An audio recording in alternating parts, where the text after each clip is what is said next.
This is Andy Perroff, Boxing Social in association with Betfred, and I'm joined by Liam Williams here at Open Workout in Birmingham today. Liam, how you doing? Yeah, I'm very good. Flying, mate. Good to hear. Obviously, I've just seen you have quite an intense workout there. Kind of seem to be like laying off some steam. It hasn't been that long since you was back in, since you was last in the ring. So how does it feel to know you're just closing in on another date? Yeah, it's good. I'm on a good roll I've had from last December till this day when I'm going to be fighting next month. It'll be 4 fights in a year, so at the good level, that's 4 fights is decent enough, and I'm happy with that. So right now I'm on a good roll and just enjoying what I'm doing, and I'm just loving it, training hard, just like giving people entertainment. Just mentioned closing in on 4 fights for the year.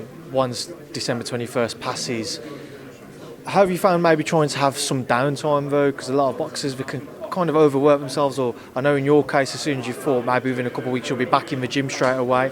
How have you found trying to kind of juggle some downtime as well as? I've had a little bit of time off. Don't get me wrong. Like after my last fight, I went to Ibiza for a week. I think I was enough downtime for anyone. But I got back and I couldn't wait to get back to the gym. I didn't start hitting it hard straight away, but I mean, like, I just got back in the gym and a couple of runs, a couple of steady workouts, just to get off that little bit of weight to put on holidays and get the booze out of my system.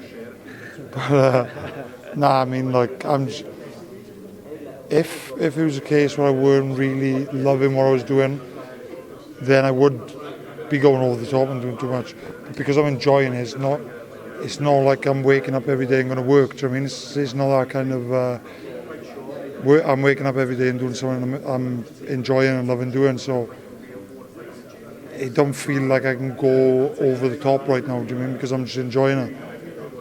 Any stories you want to share with us about Ibiza? No. What goes on in Ibiza stays in Ibiza. It's the best way to keep it. Nah.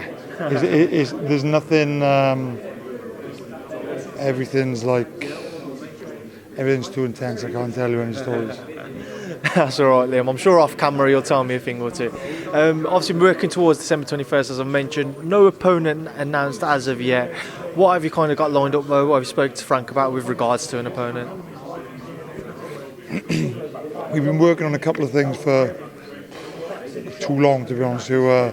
There's been a lot of messing about.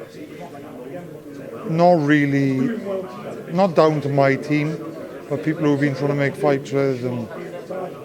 Like one example is Roberto Garcia, Don King. Just like pathetic, absolute waste of space. But yes, there's been a couple of eliminators and final eliminators spoke about and that kind of stuff. So I think everybody's going to be happy with the fight that is made and will be announced within the next probably 24, maybe 48 hours. It's going to be a cracking fight, and it's the step up people are looking for, and one where I'm going to prove myself once again that I'm ready for that shot, and I don't think I'm going to be denied after this. So I was about to ask you, obviously you're closing in once again on a world title fight. How far off do you feel it is? Do you feel that the one after this one will be that opportunity? Yeah, I think this one's going to be a final eliminator. So it's just a case of taking it one by one and getting this one first before I start setting my sights anywhere else. Final eliminator for which belt? Can't tell you. Because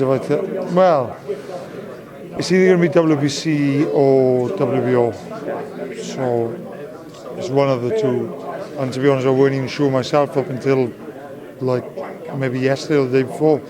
So it should be announced by the end of the week, and I don't really care about announcing it for anyone else. I just want to get it announced for my own sake and just to get myself, really motivated and fired up. When people start talking about the fight, some people will back me, some people will doubt me, but that gets me going to make sure I prove a point. How difficult has it been, since the Liam Smith fight, how difficult has it been to kind of manoeuvre yourself back into this position, to remotivate yourself to go again, to fight for another world title? It hasn't been easy, because after Liam Smith, I had, how many fights have I had? I've had 5 fights since, so 2 lower level fights. Then I boxed Mark Efron, a fight which I had to step up in weight. And a fight that I was quite a big underdog. I was supposed to get smashed. I was supposed to get knocked Sparko. But I believed in my ability and I believed in all the hard work I put in. So took that fight against all the odds. I won, stopped them 10 rounds. So my last two previous fights have been stoppages as well. Both second round stoppages, knockouts. So I'm going to carry on that form, and I'm going to treat everyone with the same approach, and it's just going to be another body to me. I'm going to smash. Because I know you're a busy man and you're going to have other plans for today, you're going to have to get back up to Sheffield. Just a couple of quick fights on to get your thoughts on. This past weekend, Deontay Wilder stopping Ruiz-Ortiz in the 7th round. Did you catch that fight, Liam? I watched a little bit. To be honest, I never think Wilder looks fantastic. He's not that kind of stylist, is he? He's just raw power, and you gotta love that about him, because he can be well behind in fight and just knock someone cold. So the good thing about you can never write someone like him off, even if he's fighting the absolute best fighter on the planet. He's got that power to stop anyone in the tracks, and so good for him. I wish I had his power. And then finally, next weekend we see Ruiz-Joshua 2 in Saudi Arabia. Liam, break that one down for me. How do you see it going? To be honest, I see Ruiz winning again. And if I'm not mistaken, I think a lot of people have seen it the same as me. I think Ruiz is that kind of fighter who... It's like Pacquiao, for instance. Pacquiao was untouchable for a long time, yeah. But then Marquez, he's that one fighter who got his number. And he's so... I think it's kind of one of them fights where Ruiz just does everything wrong for Joshua's style. And I believe we'll see him win again. I'd like to see Joshua win, because he's British, and he's done massive, very good things for British boxing in general. So all the best for him. I hope he wins, but it's going to be a tough night for him. Well, Liam Williams, I know, like I say, you're going to have to shoot off now, so I appreciate your time. Thanks for speaking to myself on Boxing Social. Good man, thank you.